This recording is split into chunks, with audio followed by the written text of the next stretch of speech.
I'm Matt McClure. And I'm Francesca Maxime, and this is Currents. Out of work for 2 years, one woman's story. When I found out that our benefits were not going to be extended, I was actually blown away. A priest fights to save lives on the streets of LA. This is the largest gang intervention program in the country, and about 12,000 gang members walk through our doors every year. Plus, on the eve of a controversial new law in Arizona, Bishop DiMarzio weighs in. Laws like Arizona's law and probably will happen until we get a better understanding of the issue itself.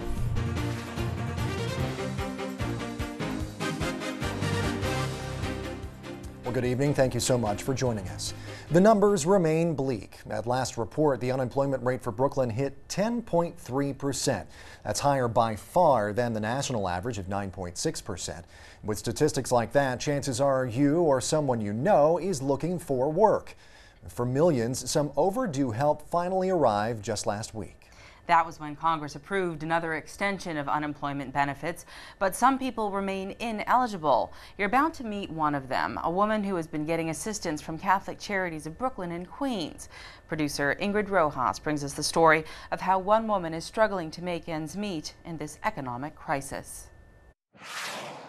When I found out that our benefits were not going to be extended, I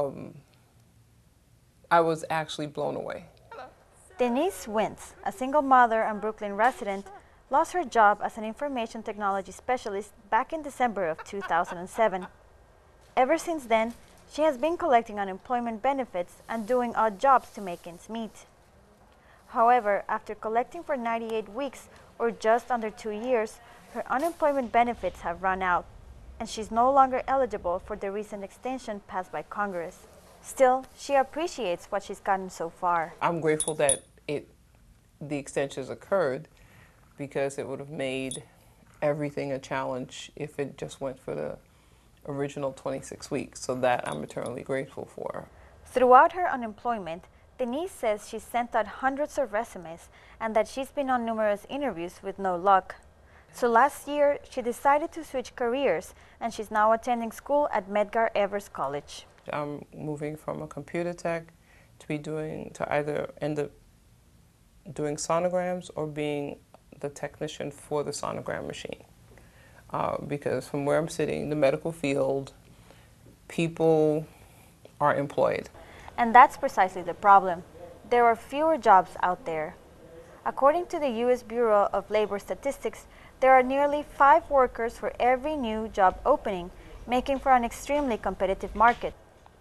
Catholic Charities of Brooklyn and Queens has been there to assist people like Denise, who went to them for help paying rent. We were seeing a lot of people that were coming in here for rent assistance and utility assistance and food, because they're saying, my unemployment benefits are ending. I don't know if they're going to be continued or not. This is all up in the air. So we saw a really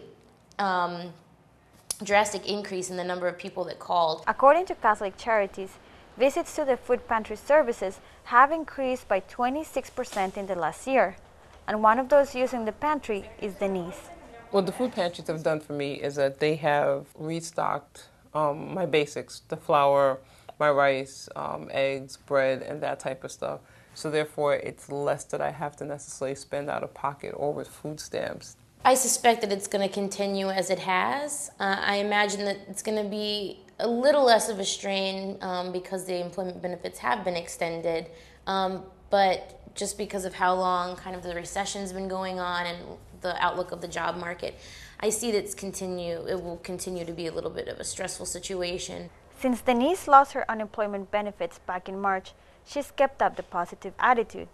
For the last 3 years, she's been making ends meet by doing odd jobs that include cleaning houses and driving for a car service.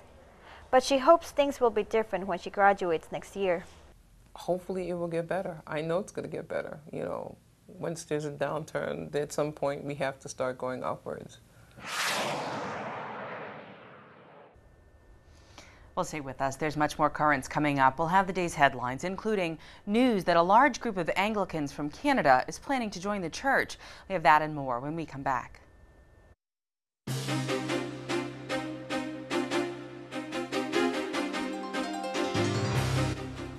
Welcome back to Currents. I'm Francesca Maxime. And I'm Matt McClure. Coming up in just a bit, Bishop DiMarzio on immigration, one day before an Arizona law is set to take effect. But first, let's turn to the day's headlines.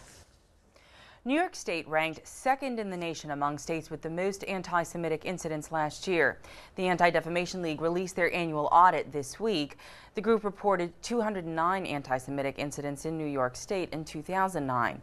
On top of the list was the nation's most populous state, California, with 275 incidents last year. In all, more than 1,200 cases of vandalism, harassment, and assault on Jewish people were recorded across the country. A group of conservative Anglicans in Canada has voted to unite with the Roman Catholic Church. At a recent meeting, leaders of the Anglican Catholic Church of Canada overwhelmingly approved a resolution to unite with Rome under the provisions of the Apostolic Constitution created last year by Pope Benedict. Leaders voted to implement an ordinariate, the structure through which Anglicans may come into full communion with the Catholic Church while still maintaining some of their own traditional liturgy and church governance. The Anglican Catholic Church of Canada has about 45 parishes and missions throughout the country. A man who wants to be the next governor of Tennessee caused uproar with some recent comments he made about Islam. At a campaign event this month, Lieutenant Governor Ron Ramsey cast doubt on whether Islam is a religion. Then he posed the question, quote, "Is it a nationality, a way of life, or a cult?" A spokesman for the Council on American-Islamic Relations called the comments unfortunate and said some people want to delegitimize Islam in order to deny American Muslims their rights. A proposal for a new mosque in Murfreesboro, Tennessee has generated some controversy, as have plans for a Muslim cultural center near Ground Zero in Manhattan. In a move some people fear could have implications across the country, a federal judge this week ruled a public university was justified when it expelled a student who opposes homosexuality. Julia Ward was a student in Eastern Michigan University's counseling program, but was expelled last year for refusing to counsel homosexual clients. The university said that violated school policy, and it also violated the Code of Ethics of the American Counseling Association. Ward sued the school, but a judge dismissed that case Monday. A spokesman for the Alliance Defense Fund told Fox News the ruling sets a dangerous precedent and feared more Christian students could be expelled for espousing their beliefs. Now, meantime, the university praised the judge's decision, and they said that Ward was not discriminated against because of her religion. Well, as preparations continue now for Pope Benedict's September trip to the UK, the British government's special representative for the event predicts it will be a terrific success. Lord Christopher Patten told Vatican Radio critics of the trip might be surprised by the importance of the relationship between his country and the Holy See. Lord Patten said concerns over the estimated cost to British taxpayers was exaggerated because the government spent nearly twice as much tax money on the G20 summit last year. Pope Benedict will be in the UK from September 16th through the 19th.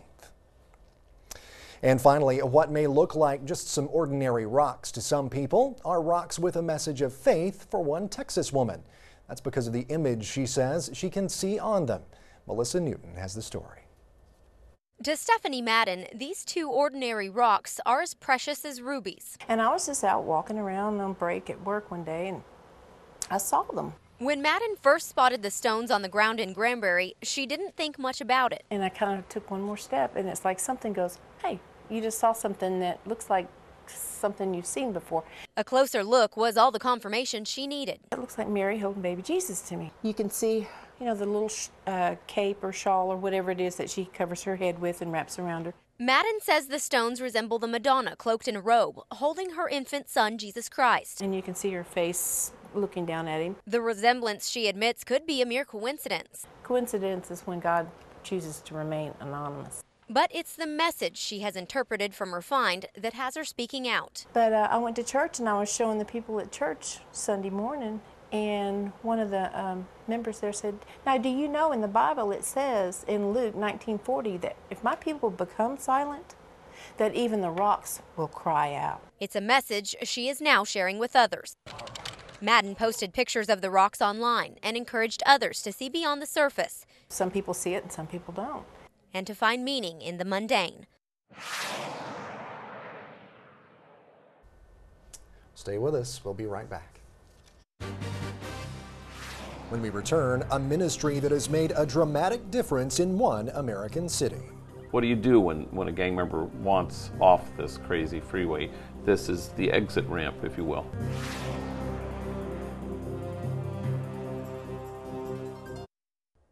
Welcome back. Well, it's not often that we get a homeboy here in the studio, but today we are pleased to welcome Father Gregory Boyle, the founder of Homeboy Industries in Los Angeles. It's a nonprofit that's helped thousands of young people, many of them from LA gangs, get a second chance. Well, now Homeboy Industries itself is fighting for another chance, and Father Greg has told its story in his new book. It's called Tattoos on the Heart. Father Greg, thank you so much for being here. This is the book, by the way, and it is, as we said, called Tattoos on the Heart. First of all, sir, tell us a little bit about Homeboy Industries and the work that you do there. Well, it's been around for 23 years. It's the largest gang intervention program in the country, and about 12,000 gang members walk through our doors every year to get tattoos removed, find employment. We run 5 businesses. We have a school, all sorts of things. So you name whatever might be helpful for a gang member to redirect his or her life, and we do it. Yeah, because I was looking on your website, and all those different businesses are listed, and you know it's Homeboy Bakery, the Silk Screen, merchandise, Homegrown Cafe. And so you take people who have been involved in gangs and gang activity, and place them to work. I understand that your kind of the slogan of Homeboy Industries has to do with just that, with giving people a job. Yeah, nothing stops a bullet like a job. This was in the early days, in 23 years ago, when I was bearing a lot of young people as pastor of a very poor parish. And then, you know, we thought, especially since gang members said if only we had employment, this would probably help us. So it asks the question of the city and the county, what if we were to invest in these folks rather than seeking to incarcerate our way out of this problem? So it's sort of like recovery or rehab. It's what do you do when a gang member wants off this crazy freeway? This is the exit ramp, if you will. Yeah, and it's a very tough thing to do. I mean, you hear stories all the time about people trying to leave the gang life, the gang culture, and it's a very, very difficult thing to do. And a lot of times, I understand it doesn't end well either. Well, you know, I think there's a lot of mythic things connected to that understanding, you know, that 95% of all gang members want what the folks at our place have, which is a second chance. And so people kind of retire. Yeah. They mature out of this kind of lifestyle. And there are probably fewer consequences than the popular understanding.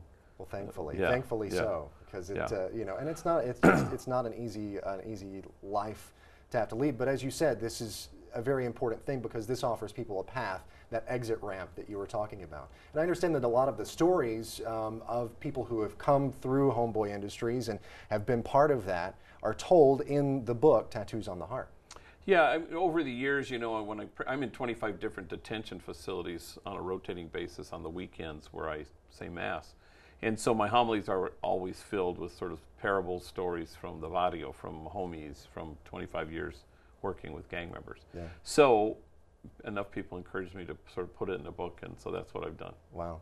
Tell me just really quickly, if you will, maybe one story that sticks out in your mind and really speaks to you and it has had a great impact on your life, of maybe one person or people that have really affected you and your ministry. Yeah, there's so many of them, and none of them are very short, unfortunately. But there are a lot of stories about gang members who are enemies, which is quite a toxic thing, you know, in the gang culture in Los Angeles or anywhere, I suppose, and how the bond that they create by working side by side with each other in a bakery or a silkscreen factory often becomes deeper than anything they've known in their gang. Yeah. So I remember a bunch of kids in a car and driving, and they see this guy walking on the street, and they say, that's so-and-so's from whatever gang, and they're going to get out and beat him up.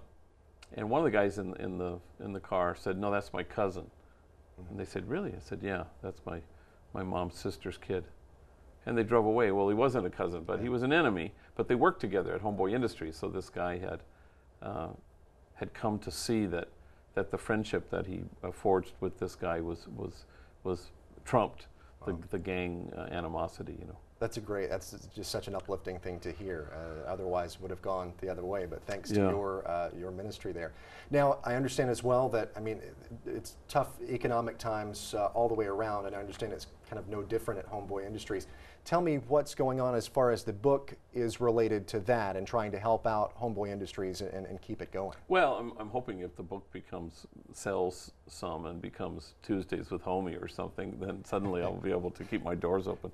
But, you know, we moved into this huge headquarters, and now we serve the whole county of Los Angeles. So there are 1,100 gangs, 86,000 gang members in LA County, which is pretty daunting. So nothing prepared us for kind of the onslaught and the numbers and the price, you know, the cost of doing business. So, and then a perfect storm of that kind of reality hitting the economic recession. And so, you know, we had to lay off a bunch of our trainees. But we've bounced back considerably. But foundations are giving less than ever. So it's difficult, no question. Very difficult economic times. Well, let me tell you, I have read several reviews on the book, and each one that I've read really raves about it and really the touching stories that are in it. Once again, it's called Tattoos on the Heart. Father Gregory Boyle is the author. Father Greg, thank you so much for being here today on Currents. We really appreciate your time. Happy to be here. Thanks.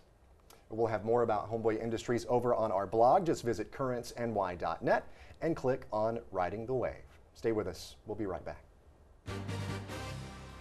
Coming up next, Bishop DiMarzio offers his thoughts on Arizona's new immigration law. Unfortunately, it probably won't solve the problem because the problem is not at the border, it's in the workplace.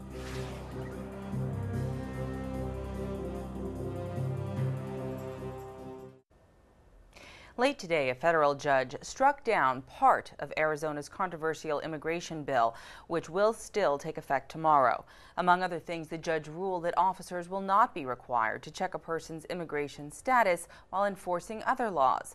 She also ruled that immigrants will not have to carry papers at all times.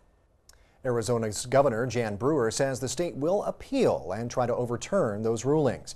Over the past few weeks, the bill has been criticized by a number of religious groups, including the Catholic Church. Yesterday, dozens of faith leaders gathered in Phoenix to voice their opposition to the law, as some called on the federal government to step in. Above all else, it is the inability of our federal government to enact legislation that really solves problems. For over 100 years, our federal government has decided to play the referee rather than the leader. It is really time for that to change. But what has clearly brought our community together and has inspired our community to action, and there will be action, is the fundamental faith of the Latino community. And those aren't the only faith leaders speaking out. As we reported earlier this month, our own Bishop DiMarzio weighed in on the Arizona law during a recent visit to the Vatican, as we hear now from Rome Reports. The Diocese of Brooklyn calls itself the Diocese of Immigrants, and its Bishop, Nicholas DiMarzio, says he is very proud of doing so. It has an immigration office that is 40 years old. It assists immigrants with legal matters, work issues, and ministry. While Bishop DiMarzio says Brooklyn is used to its immigrant population, he says some other areas have problems of xenophobia, and that this fear and not understanding immigration issues can push laws in the wrong direction. And if public opinion is wrong and the legislators don't want to stand up to it, we have all of the laws like Arizona's law and other things that have happened and probably will happen until we get a better understanding of the issue itself. In April of this year, Arizona passed the nation's toughest law on illegal immigration, making the failure to carry immigration documents a crime and giving police the power to detain anyone suspected of being in the United States illegally. Bishop DiMarzio says he was disappointed when the Arizona law passed and that at face value it seems discriminatory. Unfortunately, it probably won't solve the problem because the problem is not at the border, it's in the workplace. And until we secure the workplace, you can't secure the border because people will continue to come. They need to come. We need the workers. In the United States, there are 12 million undocumented workers. Bishop DiMarzio says they need to have some sort of status, such as a national identity card. Bishop DiMarzio says in an ideal world, he would like everyone to understand immigration issues. have compassion for the people who come struggling to try to make a new life for themselves and actually realize that they're a benefit to the society. That's the overall issue of immigration. Bishop DiMarzio says he believes the Arizona law might be a catalyst to some better action in the future, something he will be paying close attention to.